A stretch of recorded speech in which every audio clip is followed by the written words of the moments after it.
हाय दोस्तों, नमस्कार दोस्तों। दुनिया में गरीबी हटाने के लिए बिटकॉइन का जीतना बहुत ज़रूरी है। ये बहुत ज़रूरी है कि दुनिया भर में बिटकॉइन को अडॉप्ट किया जाए, बिटकॉइन को सम्मान मिले, रिकग्निशन मिले, गवर्नमेंट्स अलाउ करें बिटकॉइन को कि कंपनीज़ अपनी बैलेंस शीट पे बिटकॉइन को रख सकें, कि पेंशन फंड्स जो इन्वेस्ट करते होंगे दूसरी चीज़ों में वो बिटकॉइन में इन्वेस्ट करें। दोस्तों, मैं आपको एक सिंपल सी चीज़ बताता हूँ, ऐसा क्यों। देखिए, सालों पहले जब आरबीआई से 100 रुपये का नोट इशू होता था तो उस 100 रुपये की वैल्यू का गोल्ड आरबीआई में रखा हुआ होता था। 100 रुपये का नोट इज़ इक्वल्स टू 100 रुपये का गोल्ड। लेकिन ये रिश्ता पिछले कुछ सालों से टूट गया है। अब 100 रुपये का सोना बैंक में जमा नहीं है।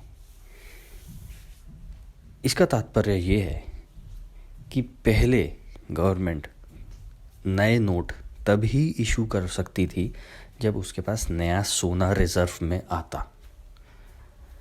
लेकिन क्योंकि अब ये रिश्ता टूट चुका है और जो रुपया है वो किसी भी चीज़ से बैक्ड नहीं है, इस वजह से गवर्नमेंट की जब इच्छा होए तब वो उतने नए नोट छाप सकती है। इसका मतलब समझ रहे हैं आप? इसका मतलब ये है कि मार्केट में नया पैसा आता जाएगा तो जो पुराना पैसा है उसकी वैल्यू डाइल्यूट होती जाएगी, कम होती जाएगी। यहाँ पे बिटकॉइन अगर अडॉप्ट होता है तो बहुत फ़ायदे वाली बात है, क्योंकि बिटकॉइन 21 मिलियन मैक्सिमम बन सकते हैं, जिसमें से करीबन 90% की सप्लाई ऑलरेडी बिटकॉइन सॉफ्टवेयर के द्वारा बन चुकी है। जो लोग बिटकॉइन की माइनिंग करते हैं, जो बिटकॉइन के ब्लॉक्स को अप्रूव करने के लिए सॉफ्टवेयर चलाते हैं अपनी कंप्यूटर सिस्टम्स पे, उनके द्वारा ये पूरा नेटवर्क चलता है। आप अगर ये वीडियो देख रहे हैं तो मैं मानता हूँ कि आपको ब्लॉकचेन के बारे में आइडिया होगा, क्रिप्टोग्राफी के बारे में आइडिया होगा, डिसेंट्रलाइजेशन के बारे में आइडिया होगा। क्योंकि गवर्नमेंट्स एक सेंट्रलाइज्ड एजेंसी है और गवर्नमेंट बॉडीज़ जैसे बैंक्स वगैरह ये सब सेंट्रलाइज्ड है, तो उनकी मन मर्जी चलती है। मन मर्जी चला के उन्होंने क्या किया, सोने से रुपए को अलग कर दिया, गोल्ड और रुपए के बीच का रिश्ता ख़त्म कर दिया। तो जो रुपए की वैल्यू ओवर द टाइम बढ़ सकती थी, इंक्रीज हो सकती थी, मतलब कि आज 100 रुपये में आप 1 किलो कोई चीज़ खरीदते हैं तो 10 साल के बाद 100 रुपये में वो चीज़ 1.25 किलो आ सकती थी, 1.5 किलो आ सकती थी। लेकिन वहीं उल्टा हुआ, क्योंकि मार्केट में नया रुपया आ गया तो जो पुराना रुपया है उसकी वैल्यू कम हो गई। सोने से रिश्ता रुपए का ख़त्म हो गया। तो जब चाहो तब उतनी ही मार्केट में नए नोट छाप के निकाल दो। तो जब गवर्नमेंट के पास ये पावर आ जाती है तो होता क्या है कि खरीदने की जो क्षमता है रुपए की वो कम होती जाती है। इसे कहते हैं दोस्तों इन्फ्लेशन। 100 रुपये में आज जो चीज़ आप 1 किलो खरीदते हो सकता है कि 2 साल के बाद 100 रुपये में वही चीज़ 900 ग्राम ही आप खरीद पाओ। आप देख लीजिए, हर चीज़ के दाम बढ़ रहे हैं क्योंकि गवर्नमेंट्स को ये बात पसंद नहीं है कि बिटकॉइन जीते, इसलिए वो बिटकॉइन पे शिकंजा कसने की कोशिश करते हैं। बिटकॉइन पे शिकंजा कसा इसलिए नहीं जा रहा क्योंकि एक ये डिसेंट्रलाइज्ड नेटवर्क है। आपको इंटरनेट चाहिए, कंप्यूटर चाहिए और आप कहीं से भी बिटकॉइन की माइनिंग स्टार्ट कर सकते हैं, बिटकॉइन का लेन देन स्टार्ट कर सकते हैं। हालांकि इसमें कुछ टेक्निकल चीज़ें हैं, लेकिन अभी हम सब चीज़ों को एक सिंपल रख रहे हैं, एक कॉन्वर्सेशन को बढ़ा रहे हैं, क्योंकि ये हमारी लाइफ है, ये हमारा पैसा है, ये हमारा एफर्ट है जिसको हम पुट इन करके लगा के और फिर बदले में रुपया पैसा कमाते हैं।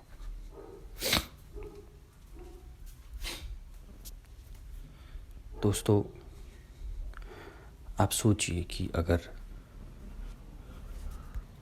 बिटकॉइन को दुनिया की करेंसी बना दिया जाए, जिस तरीके से यूएस डॉलर इस समय वर्ल्ड रिजर्व करेंसी है, जो भी सेम परेशानी से जूझता है इन्फ्लेशन की, और दुनिया की सारी करेंसीज, और कितनी करेंसीज हैं जिनकी इन्फ्लेशन रेट लाइक 10%, 8%, 20% है, और भी ज़्यादा परसेंटेज है, जिनकी वैल्यू बस कम होती जा रही है। क्या कारण है कि एल सल्वाडोर जैसे नेशन ने बिटकॉइन को अपनी रिज़र्व करेंसी घोषित कर दिया, अपना लीगल टेंडर मान लिया है? दोस्तों, सिंपल सा कॉन्सेप्ट है, डिमांड और सप्लाई। अगर किसी चीज़ की सप्लाई ज़्यादा हो गई तो वो डिमांड से ऊपर चल जाएगी, और जब सप्लाई डिमांड से ऊपर चल जाती है तो उस चीज़ की वैल्यू कम हो जाती है। लेकिन कोई चीज़ अगर सेट होगी कि इससे ज़्यादा वो नहीं आ सकती, इससे ज़्यादा मार्केट में, इस क्वांटिटी से ज़्यादा वो मार्केट में नहीं आ सकती, जैसे कि बिटकॉइन, तो उसकी डिमांड रहेगी। ये कॉन्सेप्ट जो है स्कैर्सिटी का, ये स्कैर्स एसेट है। इंडियन गवर्नमेंट ने जब टैक्स लगाया क्रिप्टो पे, तो निर्मला सीतारमण जी ने कहा कि हम इसको करेंसी कंसिडर नहीं करते, क्योंकि करेंसी वो होती है कि जो गवर्नमेंट जिसको अलाउ करती है, जिस चीज़ को मानती है करेंसी सिर्फ वो होती है कानून के हिसाब से। और उनका कहना बिल्कुल सही था, क्योंकि उन्होंने आगे ये भी कहा कि हम इसको डिजिटल एसेट मानते हैं। दोस्तों, ये बात सही है। कोई ऐसा पैसा, ऐसा रुपया, कोई ऐसी करेंसी, कोई ऐसा माध्यम वैल्यू एक्सचेंज करने का जिसको आप बहुत झटपट तरीके से एक्सचेंज कर सकते हैं, बहुत फास्ट तरीके से एक्सचेंज कर सकते हैं, और जो ओवर द टाइम जिसकी वैल्यू भी बढ़ती है, कि आप उस पर्टिकुलर एक्सचेंज जो करेंसी है या एसेट है, उसको आज उस एक एसेट से आप मान लीजिए एक घर खरीद सकते, तो कल उस एक ही एसेट से मे बी 10 साल बाद आप 2 घर खरीद सकते हैं। वैसे इससे ज़्यादा बढ़िया मॉनेटरी सिस्टम क्या हो सकता है कि जो आप होल्ड कर रहे हैं आज,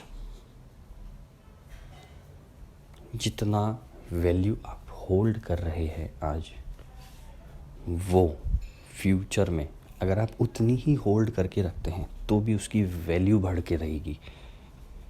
ये कुछ ऐसा है जो पूरी दुनिया के मॉनेटरी सिस्टम के अगेंस्ट है, विपरीत चलता है, लेकिन इसके इस विपरीत तरीके से चलने में इसके होल्डर्स को फ़ायदा है। दोस्तों, बिटकॉइन के बहुत बड़े बड़े रिसर्चर्स हैं, एडवोकेट्स हैं, जो बिटकॉइन को बहुत पसंद करते हैं और ओपनली कहते हैं। वो कई ऐसे कारण बताते हैं, मैं आपको आने वाले वीडियोस में कोशिश करके वो कारणों को इन डेप्थ में जाके बताने की कोशिश करूँगा। बट मूल बात ये है कि ये जो डिमांड और सप्लाई का फंडा है, ये बहुत बेसिक फंडा है, बहुत एसेंशियल फंडा है, और इस फंडे पे ही सब कुछ टिका हुआ है। क्योंकि आप देखिए, आप दिन रात मेहनत करते हैं, आप 1000 रुपया मान लीजिए आपने कमाया, अब वो 1000 रुपये में से 500 रुपये आपने सेव कर दिया, और लेट से कि वो आपके सेविंग्स अकाउंट में रखा हुआ है। अब उस 500 रुपये को जो आपने सेविंग्स अकाउंट में रखा, जिस पे आपको 2 से 3% इंटरेस्ट मिल रहा है, उसको आप 1 साल के बाद खर्च करने की सोचते हैं। तो क्योंकि रुपए की कीमत 6% प्रति साल गिर रही है, तो सेविंग्स अकाउंट का इंटरेस्ट भी आपके रुपए की वैल्यू को बचा नहीं पाया। एफडी में कितना इंटरेस्ट मिलता है? 4%, 5%, 5.5%, वो भी नहीं बचा पाया। तो पैसा हमको इन्वेस्ट करना चाहिए। तो लोग उसके लिए क्या करते हैं कि सोना चांदी खरीदते हैं, 10-10, 20-20, 50-50 साल के लिए खरीदते हैं, ज़मीनें खरीदते हैं,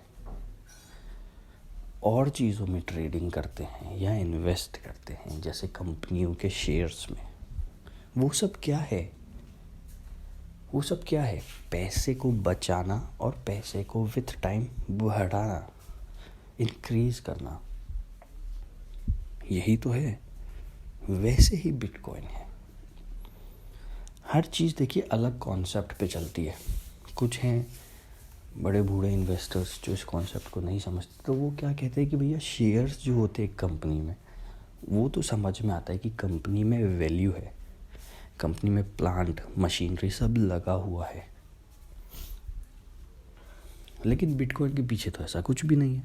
वो ऐसे कहते हैं, अरे बिटकॉइन बनाने में जो मेहनत है, जो इक्विपमेंट्स लग रहे हैं, उसकी वजह से जो एक बिटकॉइन बन रहा है, मतलब बिटकॉइन जो बन गया वो यूनिक है। उस यूनिकनेस के पैसे हैं। उस चीज़ को जब आप ट्रांसफ़र करते हो ब्लॉकचेन पे, तो उसका पूरा रिकॉर्ड रहता है, जो पता नहीं कितने हज़ारों और लाखों डिसेंट्रलाइज्ड जो माइनर्स हैं वो अपने कंप्यूटर सिस्टम पे उसको रखते हैं, ताकि उसको कभी भी कितने भी साल बाद चेक किया जा सके कि ये बिटकॉइन कहाँ से आया है, कहाँ तक ट्रैवल किया है, किसके पास है इस समय। हम बैंक्स को भी तो इसीलिए उनकी सर्विसेज लेते हैं और उस सर्विस की एवज में उनको कुछ परसेंटेज पैसा देते हैं, इसीलिए तो। बिटकॉइन फ्यूचर का बैंक है जो आपको लूटेगा नहीं। बिटकॉइन वो मॉनेटरी सिस्टम है जो इन फ्यूचर विथ टाइम अपनी वैल्यू को बढ़ाएगा, आपकी परचेजिंग पावर को बढ़ाएगा, ना कि गिराएगा। दोस्तों, ये बहुत सिंपल टर्म्स में हमने बात करी है। आप इसके बारे में सोचिए, इसके बारे में रिसर्च कीजिए, इसके बारे में लोगों से ओपनली बात कीजिए। इसमें आप थोड़ा सा इन्वेस्ट करने की कोशिश कीजिए, इतना जितने में आप खुश हो। 1,000 रुपया, 2,000 रुपया, 5,000 रुपया, देखिए उसको, उसका ट्रेंड देखिए, वो कितने रुपए पे था, कितने रुपए पे पहुंचा, फिर कैसे गिरा, फिर कैसे ऊपर पहुंचा। ये उतार चढ़ाव का क्या कारण है? हम सोने को, चांदी को सबसे ज़्यादा शुद्ध मॉनेटरी एक तरीके से एक्सचेंज वैल्यू सिस्टम मानते हैं। क्या उसमें उतार चढ़ाव नहीं होते? और मैं आपको एक बात और बता दूं, जो सोने का मार्केट है, एक्सपर्ट्स ऐसे कहते हैं कि एक्चुअल में जो सोना अवेलेबल है और एक्चुअल में जो उसकी वैल्यू ट्रेड होती है, जो ऑन पेपर दिखाया जाता है कि कितना सोना है, उसमें बहुत बड़ा डिफरेंस है। तो धांधलियाँ सोने के मार्केट में भी है, लेकिन क्योंकि बिटकॉइन ब्लॉकचेन पे चलता है, डिसेंट्रलाइज्ड है, क्रिप्टोग्राफिकली सिक्योर्ड है, इसलिए सब कुछ सामने साफ साफ है। और इसी साफ साफ क्लैरिटी की वजह से गवर्नमेंट्स डरती हैं, और हम भी कहीं ना कहीं डरते हैं।